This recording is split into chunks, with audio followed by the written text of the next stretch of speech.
MA उत्तरार्ध के प्रिय बच्चों, आज हम ध्वन्यालोक की 15 से 18 कारिकाएँ जो कि प्रथम उद्योत से संग्रहित हैं, उन पर अपना व्याख्यान प्रारंभ कर रहे हैं। प्रिय बच्चों, ध्वनि के विषय में अभी चर्चा चल रही है।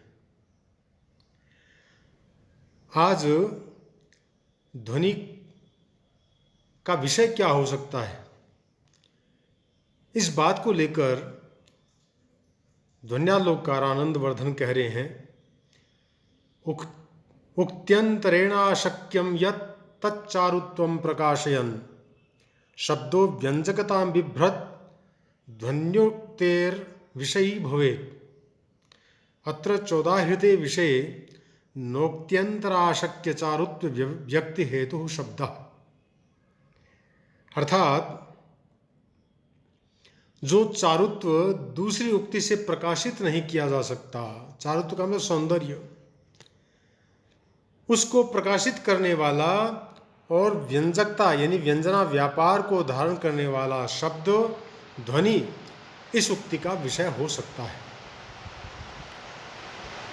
और यहाँ उदाहृत विषय में अर्थात इन उदाहरणों में शब्द दूसरी शक्ति से अशक्य चारुत्व को प्रकाशित करने का हेतु नहीं है।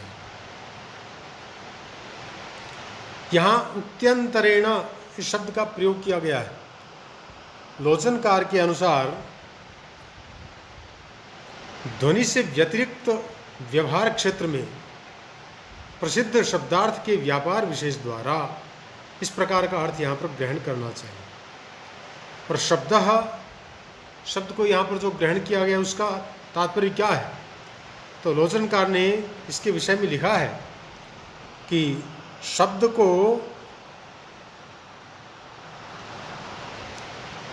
को ध्वनि का पर्यायवाची मानकर ध्वनि के पांचों उपकरणों अर्थात वाच्य, वाचक, व्यंग्यार्थ, व्यंजना व्यापार और काव्य विशेष, इनका यहाँ ग्रहण बताया गया है। इस प्रकार यहाँ जहाँ प्रयोजन होते हुए भी वह प्रधान रूप से स्थित नहीं है, वहाँ ध्वनि नहीं होती। इसका प्रतिपादन करके अगली कारिका में ये बताएंगे कि जिस लक्षणा में प्रयोजन नहीं है वहाँ ध्वनन किसी भी अवस्था में नहीं होगा।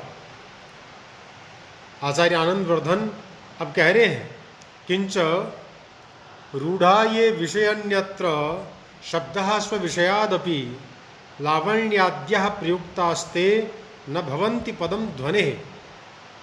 अर्थात जो शब्द अपने विषय से अन्यत्र विषय में रूढ़ हो गए हैं, वे लावण्य आदि शब्द प्रयुक्त होने पर भी ध्वनि के विषय नहीं होते।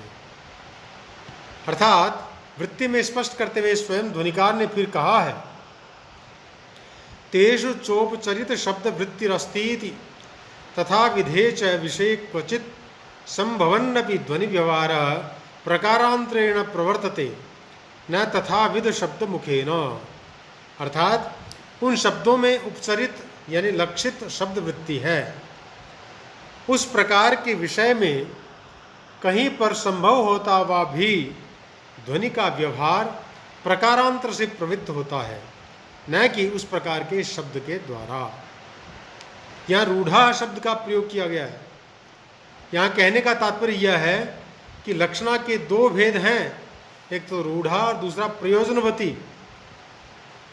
इन दोनों में से रूढ़ा लक्षणा में प्रयोजन नहीं होता है, अर्थात रूढ़ी लक्षणा में प्रयोजन नहीं होता है, अतः वह कभी भी ध्वनि का विषय नहीं हो सकती।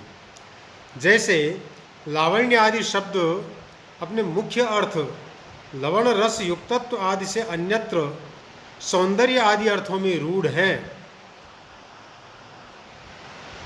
उन अर्थों में रूढ़ होने के कारण ही उनमें लक्षणा के तीन हेतुओं अर्थात मुख्यार्थ बाधा, मुख्यार्थ योग और प्रयोजन की अपेक्षा नहीं है, तथा इन शब्दों से अविधा के सदृश ही अर्थ की प्रतीति होती है।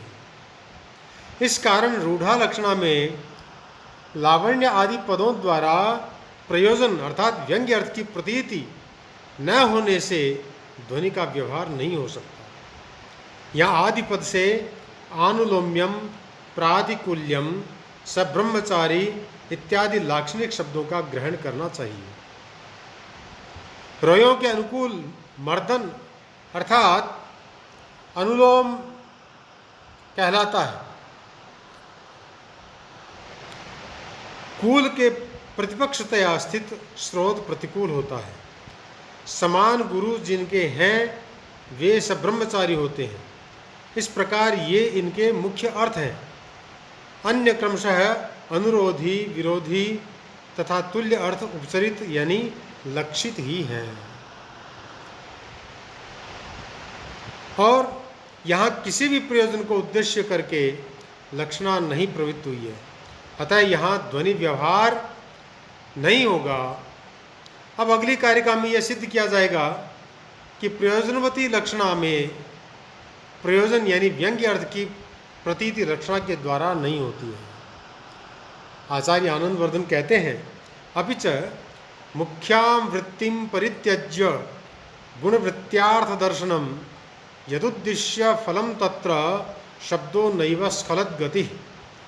वृत्ति में इसकी व्याख्या करते हुए वे लिखते हैं, तत्र ही चारुत्वातिशय विशिष्टार्थ प्रकाशन लक्षणे प्रयोजने कर्तव्ये यदि शब्दस्या मुख्यता तदा तस्य प्रयोगे दुष्टत इव स्यात् न चैवम्। यानी जिस फल को उद्देश्य करके मुख्य वृत्ति यानी अभिधा व्यापार को छोड़कर गुण वृत्ति यानी लक्षणा व्यापार द्वारा अर्थ का बोध कराया जाता है, वहाँ उस फल रूप अर्थ का बोध कराने में शब्द स्खलत गति अर्थात बाधितार्थ नहीं है, क्योंकि वहाँ चारुत्व के अतिशय से विशिष्ट अर्थ के प्रकाशन रूप प्रयोजन के कर्तव्य होने पर यदि शब्द की अमुख्यता अर्थात बाधितार्थता हो जाए तो उसके प्रयोग में दोष ही होगा, परंतु ऐसा नहीं है।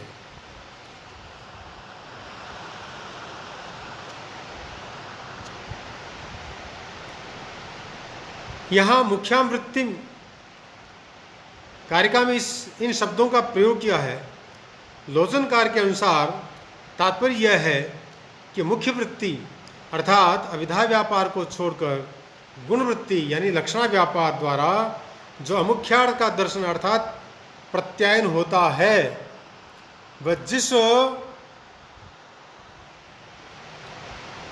फल रूप प्रयोजन को उद्देश्य करके किया जाता है, उस प्रयोजन के ज्ञान में तो दूसरा ही व्यापार होता है अर्थात अविधा व्यापार नहीं होता है, वह लक्षणा ही नहीं है। क्योंकि जिस शब्द की गति अर्थात अर्थ शक्ति स्खलित होती है अर्थात बाधक व्यापार द्वारा कुंठित की जाती है, उसी शब्द का व्यापार लक्षणा है। परंतु जो शब्द प्रयोजन का बोध करा रहा है उसका बाधक के साथ योग नहीं है, वैसा होने पर अर्थात यदि बाधक को स्वीकार करते हैं तो वहाँ भी दूसरे निमित्त या दूसरे प्रयोजन का अन्वेषण किया जाएगा। ऐसी स्थिति में अनवस्था हो जाएगी, अतः यह लक्षण लक्षणा का विषय नहीं है। जैसे गंगायाम घोषः इत्यादि में सादृश्येतर संबंध के कारण तीरादि अर्थ में उपादान लक्षणा न होकर लक्षण लक्षणा होती है, उस प्रकार वह साहित्य पावनत्व आदि अर्थ देने में न होगी। काव्य प्रकाशकार ने इन्हीं विचारों को इस प्रकार से व्यक्त किया है। यस्य प्रतीति माधातुम लक्षणा समुपाश्यते फले शब्दैक गम्यत्र व्यंजनानापरा क्रिया नाभिधा समयाभावात् हेत्वभावान्न लक्षणा नाभिधा समयाभावात् हेत्वभावान्न लक्षणा लक्ष्यं न मुख्यं नाप्यत्र बाधो योगः फलेन नो न प्रयोजनमेतस्मिन् न च शब्दः स्खलत गति। यानी जिस प्रयोजन रूप फल की प्रतीति कराने के लिए लक्षणा का प्रयोग किया जाता है, शब्द मात्र से बोधित होने वाले उस फल की प्रतीति में व्यंजना से अतिरिक्त दूसरा व्यापार नहीं है। इस प्रयोजन के प्रति साक्षात संकेत का अभाव होने से अभिधा व्यापार नहीं हो सकता और हेतुत्रय के अभाव से लक्षणा नहीं हो सकती।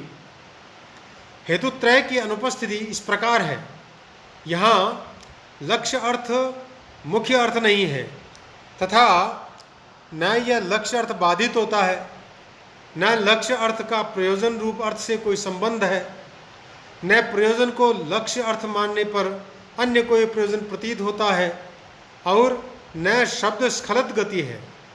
यदि प्रयोजन को लक्ष्य अर्थ मानकर किसी अन्य प्रयोजन की कल्पना की जाए तो इसमें अनवस्था दोष उत्पन्न हो जाएगा, जो मूल लक्षणा का ही विनाश कर देगा, अर्थात मूल लक्षणा ही समाप्त हो जाएगी। इस प्रकार लक्षणामूल व्यंग्य अर्थ की प्रतीति में लक्षणा व्यापार को न मानकर व्यंजना व्यापार को ही मानना पड़ेगा। अतएव ध्वनि के व्यंजना व्यापार मूल होने से भक्ति को उसका लक्षण नहीं कहा जा सकता। आगे फिर कह रहे हैं, तस्मात् वाचकत्वाश्रयेणैव गुणवृत्तिर्व्यवस्थिता व्यंजकत्वैक मूलस्य ध्वनिस्या लक्षणम कथम। अर्थात गुणवृत्ति यानी भक्ति या लक्षणा वाचकत्व यानी अभिधा व्यापार के आश्रय से ही व्यवस्थित है, फिर व्यंजना व्यापार जिसका एकमात्र मूल है, इस ध्वनि का लक्षण कैसे हो सकती है। इसको स्पष्ट करते हुए वृत्ति में फिर आनंदवर्धन कहते हैं, तस्मात् धन्योध्वनि अन्या च गुणवृत्ति अव्याप्तिरप्यस्य लक्षणस्य न हि ध्वनि प्रभेदो विवक्षितान्यपरवाच्य लक्षणः अन्ये च बहवः प्रकाराः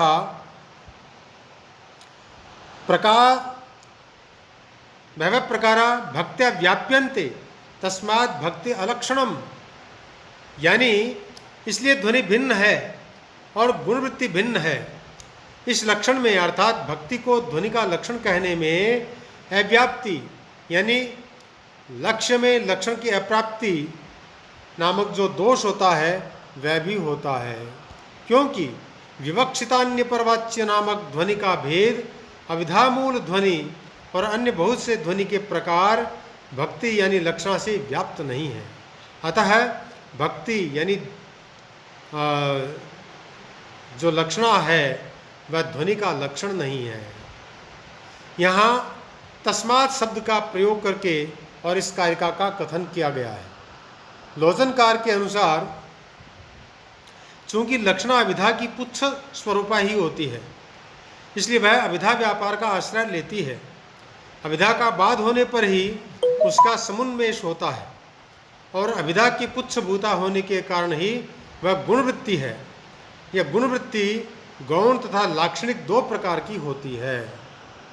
ऐसी गुणवृत्ति भला किस प्रकार व्यंजनात्मक ध्वनि का लक्षण हो सकती है, क्योंकि उसके आश्रय ही भिन्न होते हैं।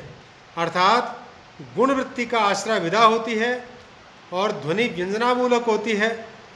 इसी का उपसंहार तस्मात् इत्यादि के द्वारा किया गया है। फिर यहाँ अस्य शब्द का प्रयोग किया गया है, अर्थात इस शब्द से जो कहना चाहते हैं वह यह है कि गुणवृत्ति रूप लक्षण का यह अर्थ यहाँ पर हमें लेना चाहिए। यदि जहाँ जहाँ ध्वनि है वहाँ वहाँ भक्ति हो तब तो अव्याप्ति न होगी, परंतु ऐसा है नहीं। अविवक्षित वाच्य ध्वनि में तो भक्ति अवश्य होगी, जैसे सुवर्ण पुष्पम इत्यादि उदाहरण में। किंतु शिखरण इत्यादि जो उदाहरण है वह विवक्षितान्य परवाच्य ध्वनि का उदाहरण है, उसमें भक्ति नहीं है। इसलिए अव्याप्ति दोष होने से भक्ति को ध्वनि का लक्षण नहीं कहा जा सकता। इस प्रकार भक्तिवादियों के दो विकल्पों यानी भक्ति ध्वनि का पर्याय है, नंबर एक यह हुआ, और नंबर दो भक्ति ध्वनि का लक्षण है। इन दोनों का खंडन करके अब तीसरे विकल्प ध्वनि का, जो कि विकल्प तीसरा है उदाहरण, उसके बारे में जो कि भक्ति ध्वनि का उपलक्षण है यह कथन किया गया है, उसका जो खंडन है, उसका उपक्रांत आगे करते हैं, उसे हम अगले वीडियो में आपके समक्ष प्रस्तुत करेंगे। तब तक जय तु भारतम, जय तु संस्कृतम।